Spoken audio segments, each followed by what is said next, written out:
Salut à tous, salut à toutes. Vous êtes sur After Stade, votre rendez-vous football. J'espère en tout cas que je vous ai manqué parce que moi, vous m'avez manqué.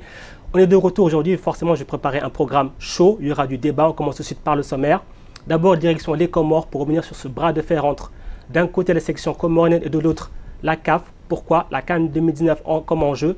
Les Comores demandent et réclament, selon eux, à juste titre, le retrait du Cameroun, la disqualification du Cameroun pour ne pas avoir honoré son contrat pour organiser la CAN 2019. On va revenir sur tous les tenants aboutissants de cette histoire. Ensuite, direction le Togo, parce que ça chauffe pour Claude Leroy. Qui veut la tête de Claude Leroy chez les éperviers? Forcément beaucoup de déceptions après la non-qualification pour la CAN 2019. Il y a un mouvement, le mouvement Martin Luther King, qui a organisé une marche, puis ensuite un sit-in pour demander sa démission. Il y a eu quelques échauffourées. On va revenir sur toutes les raisons qui ont conduit à cette situation. Ça, c'est pour le menu. Vous l'aurez compris, un menu copieux, mais forcément, je ne suis pas seul sur ce plateau. Aujourd'hui, deux invités de choix. D'abord, Richard Nah, le fondateur et journaliste d'Africa Foot, référence du football africain. Bonjour Richard. Bonjour Mansour et merci de m'avoir invité. Et quand tu dis Africa Foot, référence du foot africain, mais je suis flatté. Merci. Ça va? Ben, quand même, les gens regardent. Hein?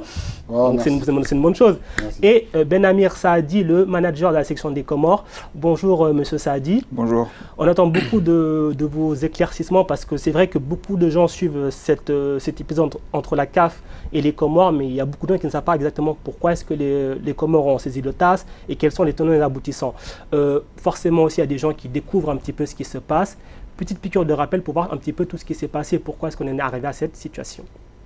Le 30 novembre dernier, la Confédération africaine de football a officiellement retiré l'organisation de la Coupe d'Afrique des Nations 2019 au Cameroun. La commission d'organisation a estimé que le pays n'était pas prêt à accueillir le tournoi compte tenu des retards en matière d'infrastructure et de sécurité. Étant dans leur groupe pour les qualifications à la compétition, les Comores estimaient que les Lions indomptables devaient être exclus de la phase finale puisqu'ils n'étaient plus organisateurs. Benamir Saadi, manager de la sélection, a confirmé que les Comoriens ont déposé plainte auprès du tribunal arbitral du sport. Ahmad Ahmad, président de la CAF, a réagi sur le recours des Comores. Il faut que les Comores changent de discours. Ils sont quatrièmes de leur groupe. Même s'ils estiment que le Cameroun ne mérite pas d'être à la CAN, le Cameroun vient de démontrer sur la pelouse qu'il mérite la qualification. C'est la CAF qui a décidé de reporter la CAN du Cameroun et de faire ce glissement. C'est un report, pas une annulation de la CAN au Cameroun. Le Cameroun n'est pas frappé par cet article que les Comores veulent utiliser. Et faute de texte bien clair là-dessus, c'est le comité exécutif qui prend la décision. Sur le terrain, les deux nations se sont affrontées dans un match où le Cameroun n'avait besoin que d'un nul pour passer, tandis que les Sélakantes devaient s'imposer. Résultat, les Lions indomptables ont emporté 3-0 grâce à Choupo-Moting, Bassogog et Ndié et sont donc qualifiés pour la compétition. La FIFA et la Fédération camerounaise de football ont refusé d'intervenir dans le dossier. Le TAS devra donc trancher dans cette affaire, sauf que celle-ci interviendra après le tirage au sort des groupes. On remercie Harold Montero pour ce sujet, ces petites piqûres de rappel. Forcément, je me tourne vers vous, Benamir Saadi. On va revenir déjà sur cette cagnotte qui a été lancée. Quelle est cette idée pour récolter les fonds, pour saisir le TAS? Déjà, l'idée, c'est que c'est pas un secret pour tout le monde. Les Comores, c'est une petite fédération qui existe depuis simplement 2006. Donc, eu égard au fonctionnement, aux moyens de la fédération. Déjà, pour nous déplacer au Cameroun, vous n'imaginez pas les moyens que cela demande pour une fédération comme la nôtre. Donc, on a lancé cette cagnotte pour justement récolter les fonds demandés par le tribunal arbitral du sport, parce que ça coûte très cher. Et Dieu merci, on a eu pas mal de supporters, de partenaires, mais aussi d'artistes qui nous ont soutenus dans cette démarche. Alors, est-ce qu'au départ, quand vous lancez cette cagnotte, vous vous dites, ça va marcher, ou vous dites juste, on tente et puis on verra? Comme je dis souvent, en fait, ce qui est important, c'est de lancer les initiatives et aussi de croire en ce qu'on fait. Après, seul Dieu sait où est-ce qu'on peut aller. L'intention est plus importante au départ. Donc on a lancé parce qu'on n'avait pas d'autres moyens. On a lancé l'idée aussi parce que bon, on n'a pas inventé la roue. C'est des choses qui sont aujourd'hui courantes en 2019, puisque les supporters sont les premiers concernés. Donc on s'est dit, ben, si les supporters ne répondent pas, c'est que peut-être le sujet ne leur intéresse pas et qu'on peut passer à autre chose. Et on a eu l'agréable surprise. Moi, j'y croyais fortement parce que je connais un peu la force des réseaux sociaux. Je connais aussi la force aussi de notre communauté. On a une diaspora qui est très forte. Et bien évidemment, ce sont les personnes de la diaspora qui utilisent leur carte bleue, puisque chez nous, on ne peut pas l'utiliser, qui nous ont sollicité. Mais on a aussi un soutien très fort d'une entreprise locale aux Comores qui est devenue aussi partenaire de l'équipe nationale puisque c'est une cagnotte où on a mis en place ce qu'on appelle des contreparties. Donc les supporters vont donner un fonds, mais en contrepartie, ils vont recevoir soit un maillot, soit un t-shirt, ou alors une entreprise qui va donner une certaine somme pour devenir sponsor de l'équipe nationale. Là, Richard, quand on voit l'engouement que ça suscite cette cagnotte, on peut aussi dire quelque part que les Comores ont vraiment ressenti ce sentiment d'injustice. Mais justement, le sentiment d'injustice, c'est qu'ils constatent, c'est les Comores. Et ça part de quoi? D'une frustration. Ils ont vu que le Cameroun avait été éliminé. Mais moi, je veux revenir à la genèse de l'histoire. Parce qu'il faut... On est en train de parler du Comores-Rotas, mais il y a une genèse. La CAF, en 2017, a fait un symposium. Ce symposium a sorti des résultats comme quoi il fallait qu'on augmente le nombre d'équipes participantes de 16 à 24. Maintenant, tout le monde était d'accord. Sauf que, y compris les Comores, parce que quand on dit tout le monde est d'accord, tout le monde... Y compris le Cameroun aussi qui était pays hôte pour acquérir ses équipes d'abord. Voilà, y compris les 54 pays. Parce qu'il ne faut pas qu'on fasse la distinction. Bien sûr. Les 54 pays étaient d'accord. Mais maintenant, ce qui se passe, c'est quoi? C'est que la CAF, pense à changer le nombre d'équipes, mais oublie de changer les règles. Parce que moi, j'ai essayé de faire mes recherches et je me suis rendu compte que les règlements, à chaque fois que la CAF fait une compétition, elle publie les règlements de la compétition. Tout à fait. On a commencé les éliminatoires, la CAF n'a pas sorti les règlements de la compétition. Parce que jusqu'aujourd'hui, les règlements de la compétition ne sont pas encore à jour. On a commencé les éliminatoires avec un règlement qui parlait de la CAN à 16. Qui parlait de la CAN à 16. Alors que la compétition se joue à 24. À l'heure où je vous parle, ce règlement n'a pas encore été changé. D'accord. Donc, maintenant, moi, je pense que l'erreur commence là. Après, on enlève la CAN au Cameroun. Ok, ils ont parlé de glissement. Moi, je ne sais pas le terme. C'est un thème, je ne sais pas, c'est un thème, le glissement. Les Comores, maintenant, se sentent frustrés. Mais il faut que les Comores comprennent aussi. Il y a une chose qui est vraie. Le Cameroun n'a jamais désisté. Le Cameroun a toujours dit, nous, on souhaite organiser la compétition. C'est là la subtilité aussi de l'histoire. Oui, la subtilité de l'histoire, c'est là où se trouve la subtilité. Le Cameroun a dit, nous, on est prêts, on veut organiser la compétition. On a mis tous les moyens en jeu pour organiser cette compétition, mais malheureusement, le comité exécutif a jugé qu'on ne pouvait pas, à date où ils ont pris la décision, qu'on ne pouvait pas organiser. D'accord. Maintenant, le Cameroun, moi j'ai suivi Ben Ami sur une chaîne où il a dit qu'on a enlevé la CAN au Maroc, on a enlevé la CAN au Kenya, on a suspendu le Maroc, on a suspendu le Kenya. Je voulais le dire à Ben Ami que justement, quand je l'ai écouté dire ça, je me suis levé de ma chaise et je me suis dit, mais Ben Ami, il n'a pas compris. Mais il est là, il faut lui dire. Mais il est là, il est là. Tu n'as pas compris. Pourquoi? Parce que la CAN 2015, le Maroc a désisté pour cause du virus d'Ebola. Alors je vais répondre là-dessus à mon ami Richard, lui dire simplement que, revenons en 2015 justement, quand le Maroc demande un report, tiens le fameux report qu'on parle, le Maroc ne demande pas un désistement. Le Maroc demande un report qui dit on ne veut pas l'organiser à cette date par rapport à la menace de l'Ebola qu'il y a, donc il demande officiellement un report à la CAF. La CAF refuse ce report et donc, je termine, donc la CAF refuse ce report et donc retire la compétition au Maroc. Bon, je reviens, non, s'il te plaît, allez. Parce que je ne veux pas qu'on aille ailleurs, parce que l'autre point... Restons là. Ok. La CAF a donné la compétition, a octroyé la compétition au Maroc pour la période de janvier à février. Il faut qu'on soit d'accord. Je ne peux pas vous donner ma maison pour un temps précis et le moment où il est question que vous utilisez la maison, vous me dites non, je vais plutôt utiliser la maison de telle période d'année parce que le contrat n'était pas celui-là. Ça c'est la forme. Peu importe la manière, en fait, c'est pas ça le problème. Le problème, c'est de venir sur ce que dit le règlement. Le règlement dit une chose qui est claire, lorsqu'on se désiste ou alors qu'on se fait retirer. Donc, imaginons, on va prendre l'idée que le Maroc s'est désisté. Ok. Bien sûr, ce côté-là du Cameroun, c'est il se fait retirer, puisque le président lui-même, lorsqu'il fait sa conférence de presse, il parle de retrait. On retire la compétition. Il ne parle à ce moment-là ni de report, ni de glissement. Et je voudrais rappeler une chose aux Camerounais pour que je leur rafraîchir la mémoire.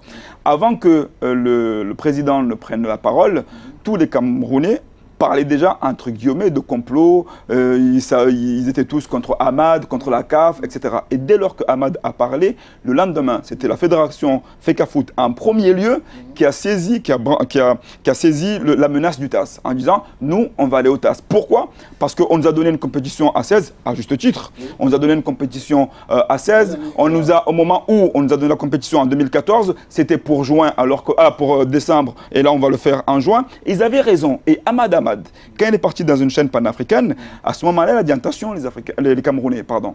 Si vous allez jusqu'au TAS, vous risquez de perdre gros parce qu'il savait très bien ce que disait le règlement et qu'à ce moment-là, on ne savait pas encore qu'il avait en tête le glissement. C'est le fameux bâton et la carotte. Ce que tu dis à propos du Cameroun, je ne peux pas te laisser dire ça, parce que le Cameroun n'a jamais brandi la menace.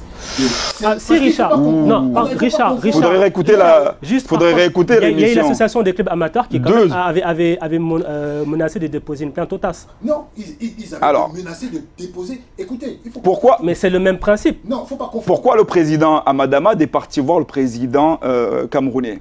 Justement pour, bien sûr, mais justement pourquoi? Pour faire pression sur la Fecafoot d'accepter ce fameux glissement et de ne pas brandir la menace du TAS.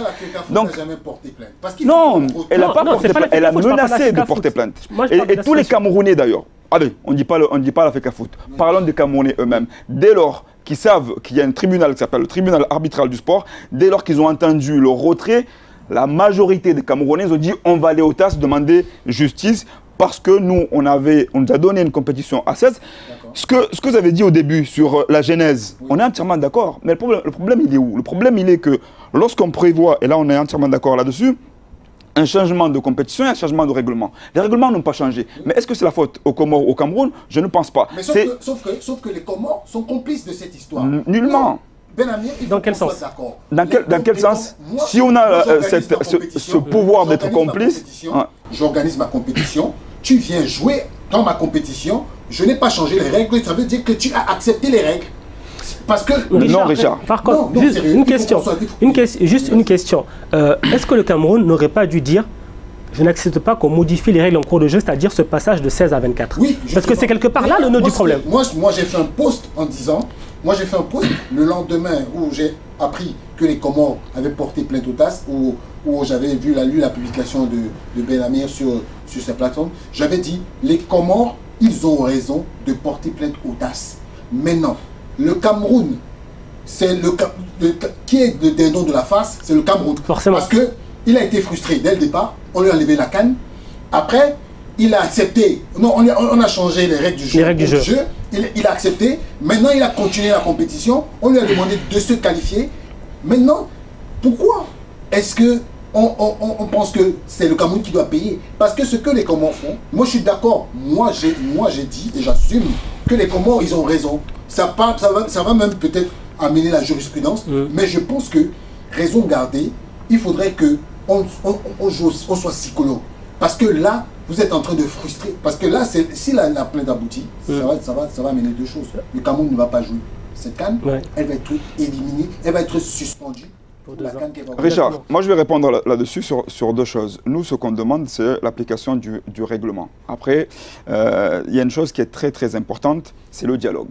Dès lors qu'on a entendu le discours du président, notre président, Sedali Sed Athman, a écrit, d'ailleurs cette lettre a été publiée, a écrit à la CAF pour demander une explication, un éclaircissement sur la situation de notre groupe, puisque nous, dans notre groupe à nous, il y avait à la base qu'un qualifié. Le Cameroun aurait terminé 4e, si elle avait tenu le délai, aurait été qualifié. Donc, quelque part, nous, bien sûr que le fait que le Cameroun soit retiré, et même le fait qu'ils disent, voilà, ça nous remet, nous, deux qualifiés dans le groupe à ce moment-là. Ce que je veux dire par là, c'est que nous, dès le départ, on a demandé un dialogue. Le dialogue aussi bien avec la CAF. La CAF ne nous a pas répondu. On a écrit une deuxième lettre à ce moment-là de manière procédurale. Ça veut dire quoi? Ça veut dire qu'à ce moment-là, on a pris toutes les précautions possibles en faisant soin d'envoyer un fax, de faire suivre par un avocat pas de réponse. C'est simplement quand on a déposé notre plainte au TAS qu'on a eu une réponse le lendemain. Le lendemain de la CAF pour nous dire, vous vous trompez sur 2 niveaux. De 1, on n'a pas retiré la compétition, mais on a fait un glissement. Et de 2, vous interprétez mal le règlement, ce n'est pas 2019, mais 2021. En tout cas, c'est comme ça qu'on peut lire la réponse. Et bien, dans ces deux réponses-là, elles ne sont pas du tout convenables par rapport à la question du à l'article 92.3, parce qu'il n'y a nullement un retrait, ou un report plutôt. Quand on fait un report, on le sait très bien, c'est la compétition ne se joue pas et on la reporte. Exactement. Et donc là, la compétition va se jouer en Égypte. Et quand on dit aujourd'hui, ce n'est pas 2019-2021, donc on sait que de manière historique, de fait, une compétition qui se fait retirer, on a pris l'exemple de 2015, on a pris l'exemple de 2017, mais aussi de 2018 au niveau de Madagascar avec la CAN U19. Alors, c'est là où nous, on demande de l'interprétation. C'est parce qu'à un moment donné, quand on demande une interprétation, quand on dit sans tenir compte de la compétition en cours, on se dit, bon, on va voir ce qui a marqué sur la CHAN et on va voir aussi ce qui est marqué au niveau de la CAN 2010. Et au niveau de la CHAN et au niveau de la CAN, c'est le même terme. Donc avec le même terme, on a retiré dans la compétition en cours les 2 compétitions. Donc si on prend le même terme, si le même terme désigne la même chose, il doit désigner la même chose dans toutes les compétitions. Okay. Monsieur, on va avancer. Attends, s'il te plaît, je veux juste une petite réponse. Ben Amir, le 92.3, moi je pense que c'est un problème d'interprétation. Parce que c'est un règlement qui tient compte d'une compétition, non seulement à 16, mais aussi à cette période-là, le pays organisateur ne jouait pas la compétition. Et je vais dire... Est-ce que ce n'est pas là le nœud du problème? Mais justement, est-ce que c'est une bonne idée de faire jouer le Cameroun? Mais justement, si le Cameroun ne jouait pas, c'est que le Cameroun devait être d'office disqualifié parce qu'il n'est pas dans la qualification. Ouais. C'est pour ça que, c'est justement pour ça que je crois que c'est même une idée. Vous savez que tu sais très bien que c'est à partir de 2007 que ça c'est la première édition. C'est la première édition où le pays hôte joue les qualifications. Donc voilà un peu la petite nuance qu'il y a dessus. Et moi je voulais dire un truc. Ce 92.3, moi j'interprète cet article comme quoi la CAF à un moment donné avait les problèmes avec les nations. Ils avaient peur que les nations se désistent parce que s'ils se disent, moi si je me désiste, je sais que ça n'a aucun impact. Moi je peux me désister à un moment ou à un autre. Et maintenant la CAF n'avait jamais pensé, sous le Hayatou, ils n'avaient jamais pensé à en retirer une canne à un pays. Ils avaient juste mis ça comme une épée de Damoclès pour que les pays... Ça, c'est votre interprétation qui peut être différente de la mienne, mais il y a un règlement, et le règlement, justement, pourquoi nous allons en TAS? Nous allons en TAS, justement, pour éclairer ça. Le TAS, c'est un tribunal arbitral. Et moi, je suis persuadé que le dialogue, on n'est pas obligé, dans le monde où nous vivons aujourd'hui, toute crise peut se régler par le dialogue. Nous, ce qu'on fustige déjà dans un premier temps, c'est la non-ouverture de dialogue. C'est-à-dire que jusqu'à ce jour, on n'a pas eu de dialogue franc avec la CAF, avec le Cameroun. Ce que nous disons aux Camerounais aussi, parce que moi j'ai rencontré les dirigeants camerounais. Qu'est-ce que vous souhaitez? Vous souhaitez que la CAF vienne vers vous? Non, ou mais non. Que vous allez vers la CAF? On a déjà fait le pas vers la CAF. Donc, nous, ce qu'on voulait, c'est qu'il y ait une réponse. Nous, ce qu'on veut, c'est qu'un président, que la Confédération africaine de football considère ces 50 membres de la même égalité que tout le monde. C'est-à-dire qu'on est membre, on a droit, et d'ailleurs, c'est dans les statuts de la CAF, on a droit au respect et à la même égalité pour tout le monde, qu'on s'appelle Cameroun, qu'on s'appelle Comores, qu'on s'appelle la Guinée, qu'on s'appelle l'Algérie, le Maroc. Et je suis persuadé que si, à la place des Comores aujourd'hui, c'était peut-être le Maroc, l'Afrique du Sud ou autre, on n'aurait pas peut-être le mépris que la CAF a à notre égard. Pourquoi le président va voir le Cameroun pour justement parler de ce glissement, va voir la Guinée, va voir la Côte d'Ivoire? Mais parce qu'ils organisent. Oui, ils organisent, mais si aujourd'hui on en est là, c'est parce que justement, encore une fois, on ne considère pas tout le monde à la même pareil. On aurait appelé peut-être le président de notre fédération en leur expliquant nous sommes dans un ambroglio. On ne comprend pas, on n'a pas pu gérer les règlements comme il faudrait. Il faut reconnaître aussi ses torts.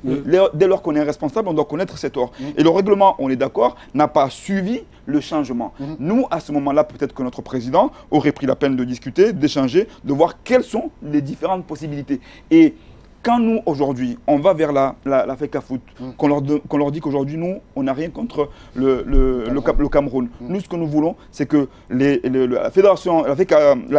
Confédération africaine de football puisse sortir grandie de cette histoire et que justice soit rendue. Nous, aujourd'hui, on a brandi le droit. Pas l'interprétation du droit, le droit. Si on va au TAS et que le TAS nous dit, bah, écoutez les Comoriens, vous avez mal interprété, voici ce que nous on interprète, on se mettrait derrière le droit. Et si maintenant, c'est là où il y a le danger, effectivement, qu'il y a l'épée Damoclès au-dessus de la fédération camerounaise. Parce que les Camerounais, qu'est-ce qu'ils entendent? Ils attendent le discours du président Hamad qui leur dit, ne vous inquiétez pas, tout va bien. Donc, nous, ce qu'on dit simplement, non, tout ne va pas bien. Il y a aujourd'hui une décision qui va être prise, qui peut avoir une jurisprudence pour tout le monde. Demain, si c'est l'Algérie qui doit organiser une compétition, elle va peut-être se dire, bon, on a fait des largesses pour le Cameroun, nous aussi, si on n'est pas dans les temps, notre président pourra dire, on a fait les efforts nécessaires, et à ce moment-là, ça peut faire jurisprudence. Et donc, c'est pour ça que le droit doit s'appliquer partout. Richard, juste la réponse en deuxième partie, on fait une petite page de pub et puis on revient pour finir sur ce débat-là tout de suite. D'accord.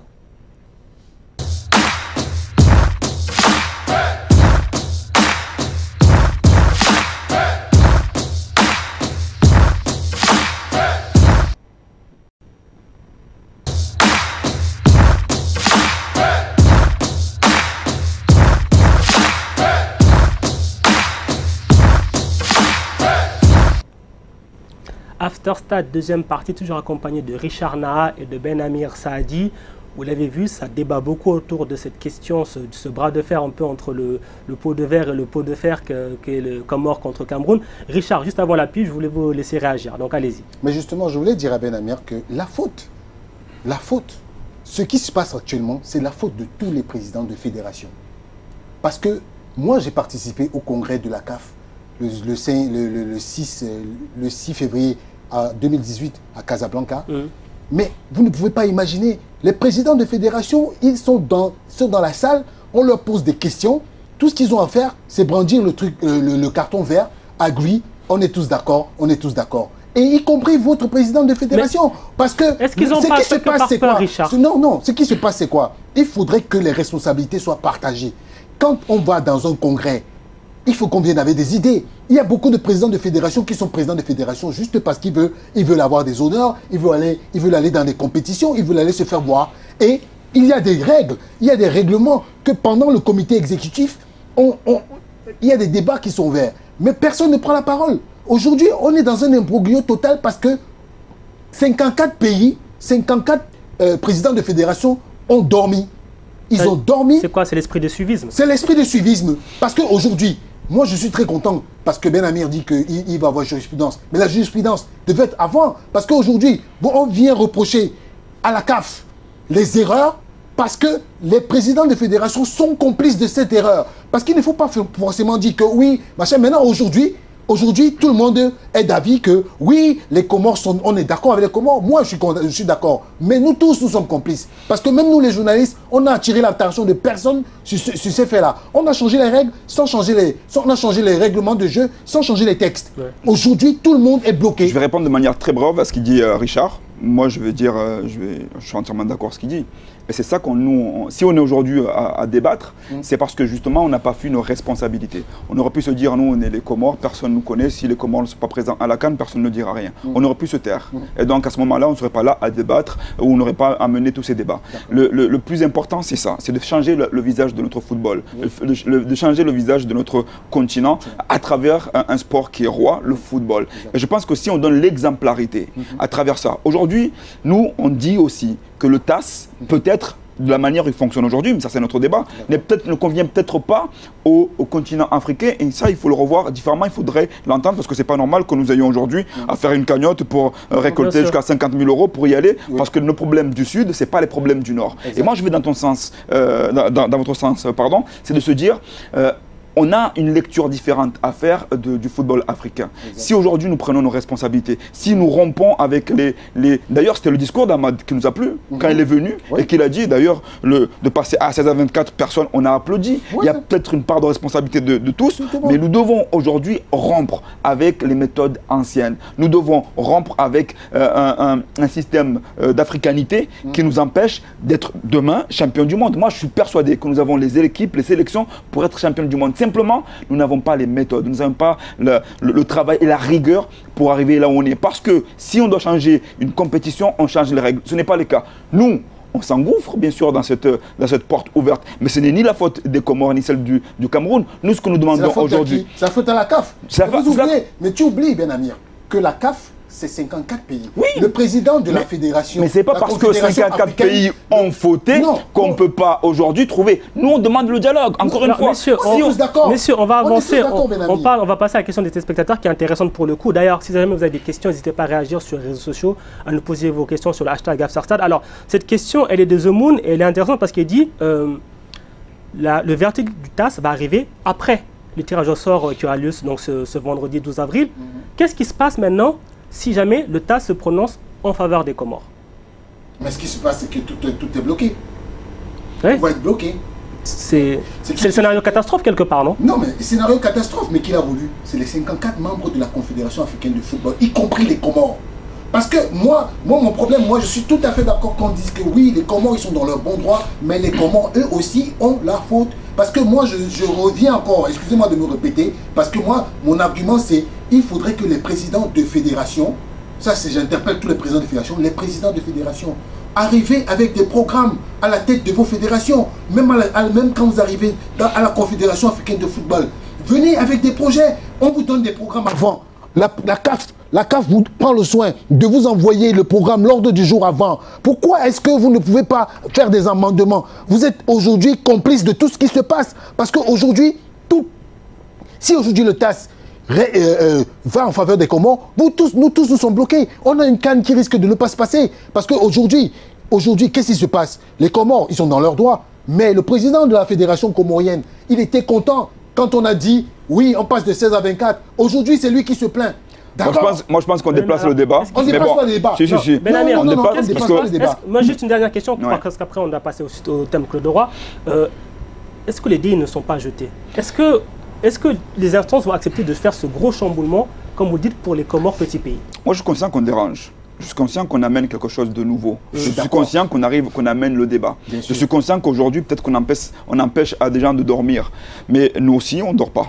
Parce que nous aussi, on essaye de lire de la manière la plus exacte possible les règlements. Si on va, nous, ce qu'on dit, je suis d'accord avec ce que dit Richard sur la responsabilité de tous. Et si aujourd'hui les Comores ont une responsabilité comme tant d'autres, j'en suis aise parce que ça veut dire qu'on a aussi un poids, comme toutes les 54 fédérations. Sauf que, au niveau aujourd'hui de la CAF, elle ne considère pas à la même hauteur que le Cameroun. Je suis désolé, mais un président de la Confédération africaine de football ne devrait pas prendre position dans un litige qui va avoir lieu au niveau du TAS. Sauf si aujourd'hui on a mené à discuter autour d'une table parce qu'il y a des solutions avant même d'aller au TAS. Mais ces solutions-là, on ne veut pas les écouter. Encore une fois, pourquoi? Parce qu'on est encore dans des méthodes anciennes où on méprise le petit au détriment du plus fort.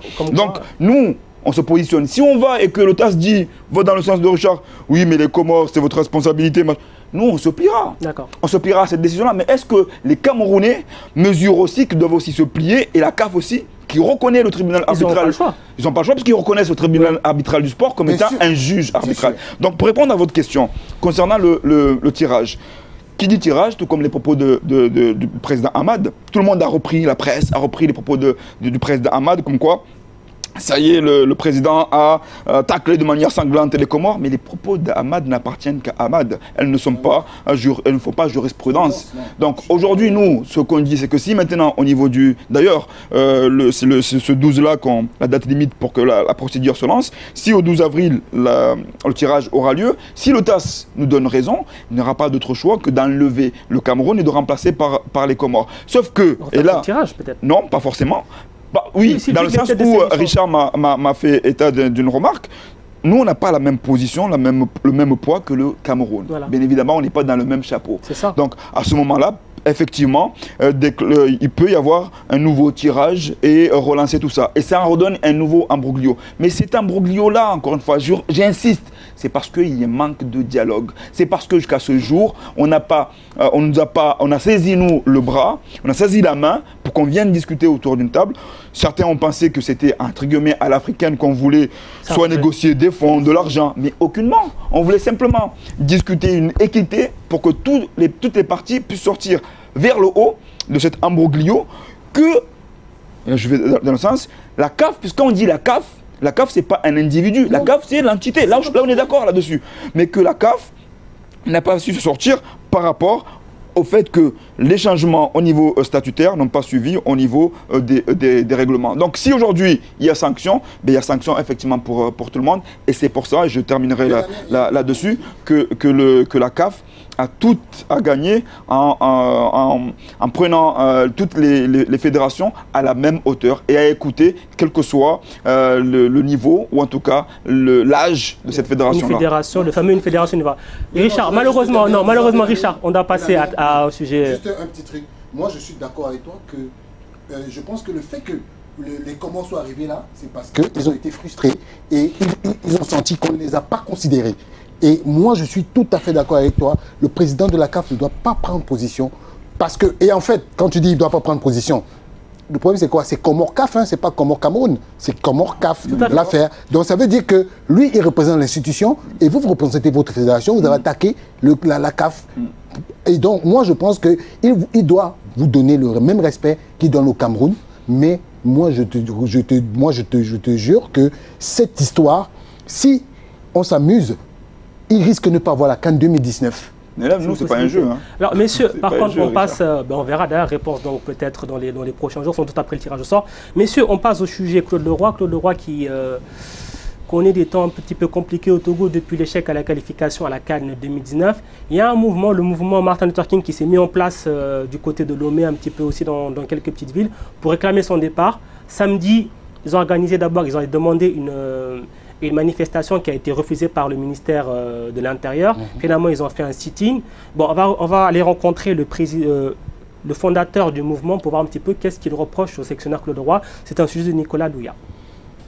Nous avons décidé de manifester contre Claude Leroy parce que nous estimons qu'il est à terme de son contrat, donc il fait 3 ans, et que l'objectif pour lequel il a été recruté n'est pas atteint, c'est-à-dire c'est de qualifier les éperviers pour la CAN 2019, ce qui n'est pas fait.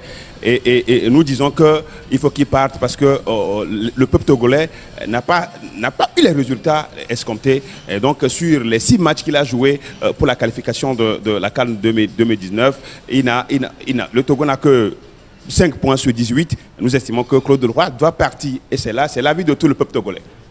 C'était prévu pour être une marche. Le ministre l'a interdit pour raison d'itinéraire. Finalement, il a accepté que nous nous retrouvions à la devanture du stade de Lomé, ce que nous avons accepté. Et au même moment, nous profitons pour dire à tout le peuple togolais de se mobiliser pour ce 6 avril, pour exiger le départ de Claude Leroy, parce que nous avons estimé qu'il avait déjà évoqué le fait que s'il ne qualifie pas le Togo, il va finir son aventure avec le Togo. Mais finalement, il fait un retour-pédalage qui lui fait croire qu'en 2021, il peut qualifier les éperviers. Nous disons que le football est un facteur rassembleur et les Togolais veulent voir leur équipe avancer. Ce n'est pas le cas. Donc Claude Leroy n'est plus en odeur de sainteté avec son public, avec le 12e homme. Il faut qu'il parte. Donc c'est la raison de notre mobilisation contre Claude Leroy. Non, le choix s'impose à nous parce que c'est l'autorité qui n'a pas voulu rentrer en bras de fer avec le gouvernement. L'essentiel, c'est qu'on nous a quand même accordé un minimum de chance et c'est à nous de prouver que le peuple togolais veut le départ du Claude Leroy et nous avons marqué notre accord pour cela. Alors, messieurs, avant de parler du sujet Claude Leroy, on va quand même rappeler les chiffres parce que c'est important. Claude Leroy à la tête des éperviers du Togo, c'est 3 ans. 26 matchs, 8 victoires, 8 défaites, 10 matchs nuls. Est-ce que vous comprenez, Richard, ce mouvement qui se met en place pour demander son départ? Il faut déjà dire que le mouvement Martin Luther King, c'est un mouvement qui est dirigé par le pasteur Idokomi. Et ils sont dans une démarche où, quel que soit le sujet de la société, ils s'engagent. quels que soient les sujets qui préoccupent les populations togolaises, ils s'engagent. Mais moi, je veux dire qu'aujourd'hui, se réunir pour faire partir un coach, je me pose la question de savoir pourquoi, qu'est-ce qu'il y a en sous-cap. Est-ce que vous pensez qu'ils sont activés par des gens? Oui, moi je pense qu'ils sont activés par des gens. Parce qu'aujourd'hui, moi j'ai commis un article sur africafoot.fr qui disait quelles sont les vraies coulisses d'un départ. Parce qu'en fait, aujourd'hui, il faut savoir une chose. Claude Leroy, partout où il arrive, dans tous les pays, il s'impose. Même au Cameroun, il a toujours imposé ses principes. Claude Leroy, aujourd'hui, à la tête des éperviers, il est venu, déjà il faut dire que ce n'est pas une décision de la Fédération togolaise de foot. Le fait qu'il soit arrivé, c'est le président de la République qui a fait... Comme dans beaucoup de pays. Oui, comme dans beaucoup de pays. Mais il faut dire particulièrement sur le cas de Claude Leroy, c'est cela. Et Claude Leroy, aujourd'hui, quand il est arrivé, il a décidé de prendre l'équipe en main. Cette équipe, c'est son équipe. Quand il va faire la liste, avant, qu'est-ce qui se passait? C'est que le sélectionneur Seinfeld, le précédent, quand il envoyait la liste, les membres du comité exécutif de la Fédération togolaise de football avaient leurs joueurs qui étaient d'office sélectionnables. Sélectionnés même et sélectionnables. Donc, aujourd'hui, avec le Leroy, ça ne se passe pas comme ça. Il maîtrise sa liste du début jusqu'à la fin. Quand il va faire... Il y a eu un constat qui a été fait. Quand il fait la liste et quand il fait le budget pour le regroupement, il envoie à la fédération envoie auprès de la présidence. Les budgets sont doublés, voire triplés. Moi, j'ai un exemple. Il avait fait une... Donc, ça veut dire quelque part, Richard, qu'il a plus de moyens que certains de ses prédécesseurs. Non, pas qu'il a plus de moyens. C'est pas ça. Quand je dis... Claude Leroy fait un budget de 50 millions de francs CFA, mais quand ça arrive à la présidence, c'est triplé. Ça arrive à 150 millions de francs CFA. C'est le président de la République qui a fait le constat et il a interrogé, il a interpellé Claude Leroy. Claude Leroy lui a dit, moi, je n'ai pas donné un budget de 150 millions. Voilà le budget qui a été fait. Il était de 50 millions. C'est pour dire que certains membres du comité exécutif gonflent les chiffres pour se faire de l'argent derrière. Aujourd'hui, depuis que Claude Leroy est là, stop, fini, terminé. Moi je dis, ce mouvement, il est peut-être le ressenti du peuple, parce qu'il y en a, il faut dire une chose. Au Togo, il y a des gens qui veulent que Claude Leroy parte. Il y en a aussi qui ne veulent pas qu'il parte. Bien sûr. Mais après, peut-être le point d'achèvement, c'est qu'à un moment donné, Claude Leroy avait dit que s'il ne qualifie pas l'équipe pour la CAN, elle allait partir. Et c'est peut-être ce qu'on lui reproche là. Moi, je ne connaissais pas ce mouvement et j'apprends à le connaître à travers les actualités footballistiques d'ailleurs d'Africa Foot. Hein. Merci Richard. Donc, ce que je veux dire aussi, tout en gardant tout le travail que Claude Leroy a fait en Afrique, et les Camerounais, je pense, gardent une très grande estime de cet entraîneur. Et je peux comprendre d'ailleurs les propos de Richard à son égard. Mais je pense que moi, je suis quelqu'un, à la base, je suis un militant. Et toute manifestation du peuple, moi, m'interpelle, m'intéresse. Parce que c'est ce qui permet de faire changer, d'évoluer les mentalités. Et de voir justement des supporters, quel que soit, on aurait pu appeler ça le club des supporters au lieu du mouvement Martin King, ou alors les fanatiques, peu importe, mais s'exprimer sur le ressenti par rapport à des résultats, par rapport à des promesses, pour moi je me dis c'est salvateur. C'est quelque chose dont l'Afrique a besoin. C'est quelque chose dont les futurs sélectionneurs, quand ils viennent en Afrique, ne se disent pas je viens en terrain conquis parce que c'est le président, parce que c'est un tel, mais qu'ils doivent rendre aussi des comptes quel que soit le niveau. On connaît tous la qualité d'un Mourinho. Et pourtant, dès lors qu'il n'y a pas de résultat, les supporters sont mécontents et que les supporters, quoi qu'on en dise, les joueurs partent, les sélectionneurs partent, les présidents partent et les supporters restent. Je pense qu'il faut qu'on leur donne un minimum d'écoute. Alors, messieurs, on va continuer d'abord par la question aussi d'un autre internaute, celle de Élie le Phénix. Il dit, déjà d'une, quels sont les termes exacts du contrat avec Claude Leroy? Est-ce qu'il y a une clause de prolongation? Alors, il faut savoir que Claude Leroy, il arrive en fin de contrat, normalement. Normalement. Et que ce n'est pas la fédération qui va décider, comme vous l'avez dit, Richard, c'est le président carrément de la République qui va trancher. Quelle serait la tendance pour Claude Leroy? Mais je pense que la tendance est à la reconduction, parce que moi, je pense sincèrement que le président de la République du Togo a une estime particulière pour ce coach, parce que c'est sa réputation et tout. Mais est-ce que c'est possible pour lui de bosser dans ce climat? Mais non, je pense que le président pense que Claude Leroy a fait du bon travail. Lui, il pense que... Mais maintenant, le peuple ne pas... Moi, je suis un fervent combattant des entraîneurs nationaux. Sincèrement, pour moi, j'ai toujours dit, on a une avance. On n'est plus à l'époque où il y a des gens qui vont s'asseoir sur des plateaux de télévision, qui vont commencer à faire des analyses et puis on va les recruter. C'est terminé cette époque-là où les chaînes internationales prennent des coachs parce qu'ils veulent les positionner dans les pays et puis ils viennent. Moi, je suis tout à fait contre cette histoire où on prend des coachs on pourrait prendre un Togolais. Mais le problème avec nos coachs, comme je le dis souvent, je l'ai dit ici. Alors, question, est-ce qu'un coach local, un coach togolais aurait fait mieux que Claude Roy, aurait pu qualifier l'équipe? Parce qu'il aurait pu. Tout s'est joué contre le Bénin au final. Non, il aurait pu. Mais maintenant, il faut qu'on se dise une chose. Il y a des pays où la mentalité est différente. Parce que moi, j'ai vu, pour revenir à Ben Amir, moi, j'ai vu la philosophie de jeu de leur coach. Oui. C'est un coach qui a de la vision. Et il a même que ce soit au match aller, que ce soit au match retour, les Comores ont tenu tête au Cameroun. C'est parce qu'il y a une philosophie de jeu derrière. Et ce n'est pas un Français qui est venu. C'est un coach qui a la formation. Mais c'est vrai qu'il a la formation française. Mais je veux dire, c'est un coach qui connaît ce qu'il fait. Ouais. Aujourd'hui, on n'est plus à l'époque où les colons viennent pour coacher les équipes. Quelque part, c'est ce qu'il reproche dans ce... Oui, Claude Roy, moi, à mon sens, je pense que Claude Roy, il devait partir. Parce que quand tu n'as pas...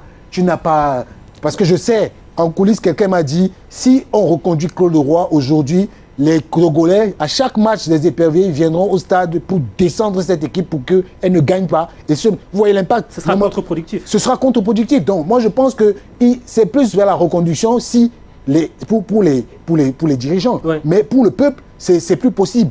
Moi, c'est la voix du peuple qui est plus importante parce que c'est eux qui supportent l'équipe. Ce n'est pas 10 membres ou 15 membres du gouvernement qui vont soutenir un coach sur le terrain. Ce n'est pas évident. Au bout de 2 matchs, Claude Roy, il en aura marre, il va partir. Mais je pense que, revenons à la question, est-ce qu'un sélectionneur togolais pourrait? Il peut, mais le problème c'est quoi? C'est la mentalité. C'est la mentalité. C'est-à-dire que quand on a des coachs qui pensent plus à l'argent qu'à venir servir, ils peuvent même avoir envie de servir, mais ils sont tellement sollicités par des SMS, des WhatsApp, oui coach, je vais venir. Il y a des histoires incroyables dans les sélections où on arrive, un joueur arrive, un gars est titulaire, il sait que non, il n'a pas peur pour sa place, mais décidément quand on est sur la liste, le titulaire, il est au banc, il est même pas au banc, il est au gradin. Ouais. Donc c'est pour dire qu'aujourd'hui, nos sélectionneurs doivent faire une introspection. Moi, je loue toujours l'exemple de M. Ibengue. Quand M. Ibengue est coach de la RDC, vous avez vu sa philosophie, il est là depuis longtemps, il veut même partir, mais le président Constant Omar, il refuse qu'il parte. Parce que c'est un monsieur qui est intègre. Il s'en fout de savoir si ses joueurs touchent des milliards, il se contente de ce qu'il a et il fait son équipe en fonction de la forme des joueurs. Il a beaucoup de joueurs, il a les joueurs du TP Mazembe, il a les joueurs qui sont à l'étranger et parfois même il est entraîneur du AS Vita. Mais ce n'est pas parce qu'un joueur de AS Vita est moins ou est plus bon qu'un joueur qui est à l'étranger qui va prendre peut-être le jeu, il va préférer son joueur. Et comptez le nombre de joueurs qu'il y a à AS Vita, il n'y en a pas beaucoup. Donc c'est pour dire qu'il est dans l'objectivité. Et c'est ce que peu de coachs africains ont en ce moment. Alors, messieurs, juste on doit finir malheureusement parce que l'émission touche à sa fin. Ben Amir, je vais poser une dernière question. Si vous étiez Claude Roy ou si vous aviez à le conseiller, qu'est-ce que vous feriez? Qu'est-ce que vous diriez? C'est très compliqué parce qu'en fait, ce que nous débattons ici, on devrait débattre à la fois sur la philosophie de jeu, comme dit Richard, sur l'évolution de l'équipe, sur l'adhésion de l'équipe, sur l'adhésion des membres, et ensuite sortir, parce que des fois on se donne un objectif, et quand on arrive sur le terrain, on se rend compte que finalement peut-être l'objectif c'était pas 2019, mais peut-être 2021, voire 2023. Peut-être que lui s'est donné un objectif qu'il est venu et qu'il a trouvé. Moi je n'ai pas suivi, on a joué contre le Togo une fois, c'était en Tunisie, on a fait match nul, il me semble, de partout. Mais c'est vrai que c'est légitime quand on donne un objectif, lorsqu'on ne l'atteint pas, cet objectif-là, de se remettre, on va dire, sa démission, quitte à ce que c'est les supporters ou c'est les dirigeants ou c'est les cadres qui disent non, on reconduit parce que finalement, ce n'est pas la faute du coach, mais peut-être que... Là, il semblerait qu'il y a la philosophie ou alors les supporters, il n'y a pas eu cette adhésion-là. On a l'impression de leur imposer un coach plus un nom. et on ne remet pas du tout en cause le coach, le Claude Leroy, ses qualités, ce qu'il a gagné, ce qu'il a pu amener comme jeu. Mais c'est vrai, et là, on devrait peut-être un jour refaire ce débat-là sur toute la philosophie et la mentalité africaine. Exactement. Parce que c'est vrai qu'aujourd'hui, Amir Abdou, notre coach à nous, certes, il a mené une vision à la française parce qu'il a été formé en France, mais il a une connaissance aussi du pays. Et donc, avec un travail qu'on fait, on doit aussi prendre en compte toutes les composantes sociétale du pays pour que le changement des mentalités, il n'y a pas plus dur que changer les mentalités, se fasse de manière progressive. Donc si aujourd'hui, par exemple, Claude Leroy avait à ses côtés peut-être un Togolais et qui avait aussi une... Vous savez que en général, les coachs, les entraîneurs, on va dire ceux qui composent l'équipe, ce n'est pas eux qui dirigent les entraînements en réalité. Donc souvent c'est le second. Donc s'il y avait un second qui était un Togolais qui petit à petit prend ses marques auprès des joueurs, prend une certaine... posture, prend le costume à la place, la transition peut se faire. Mais souvent, ces coachs-là, d'ailleurs, je crois, si ma mémoire ne met pas défaut, on l'appelle le colon aujourd'hui. Exactement. Ça renvoie à une histoire quand même difficile. Et donc, si on a une philosophie de changement, il faut aussi imposer le changement en introduisant justement des coachs locaux qui permettent petit à petit de reprendre le relais. Comme quoi, en même temps, vous aurez pu être d'accord. Non, j'ai une petite anecdote. Il y a actuellement une fédération, peut-être que les auditeurs vont comprendre ce que je dis. Il y a une fédération qui est en train de chercher un coach et un DTN. Moi, je me suis rapproché d'un journaliste en lui demandant quel est le profil. Il me dit non, ici, nous, on veut les étrangers. On veut les étrangers. Ça veut dire qu'en fait, dans la tête de nos dirigeants, c'est mort. Prenez le plus haut diplômé de ce pays, vous le mettez à la tête du pays de l'équipe nationale, c'est mort parce qu'à la base, les dirigeants ne le considéreront pas. Pour ceux qui n'auraient pas compris de quelle fédération il s'agit, c'est une fédération qui recherche 5 coachs. Allez sur le net, vous allez les trouver, c'est très facile. En tout cas, messieurs, vous aurez au moins été d'accord sur cette thématique-là. Merci en tout cas pour votre participation. Nous, forcément, on donne rendez-vous lundi prochain, même les mardis, portez-vous bien. Ciao, ciao.